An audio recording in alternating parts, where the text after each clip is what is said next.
કરજણ નગરમાં પ્રી મોન્સૂનની કામગીરી કે માત્ર દેખાવ?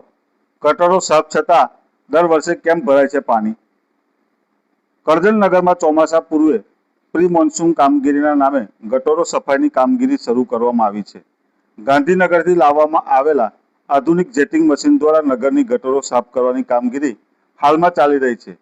જો કે સ્થાનિકોમાં સવાલ ઉઠી રહ્યા છે કે શું આ કામગીરી માત્ર દેખાવ પૂરતી જ છે? ગત વર્ષે પણ આવી જ મશીન દ્વારા ગટરો સાફ કરવામાં આવી હતી. તેમ છતાં અનેક વિસ્તારોમાં વરસાદી પાણી ભરાવાની ગંભીર સમસ્યાઓ સામે આવી હતી. એટલું જ નહીં, સામાન્ય વરસાદમાં પણ ગટરો ઉભરાતા રસ્તા પર વહેતી જોવા મળી હતી. હાલ ચાલી રહેલી કામગીરી દરમિયાન અનેક વિસ્તારોમાં માત્ર 2 થી 3 ગટરના ઢાંકણા ખોલીને ગટરો સાફ થતી જોવા મળી રહી છે. જેના કારણે સ્થાનિકોમાં ચર્ચા છે કે શું બાકીની ગટરો સાફ છે?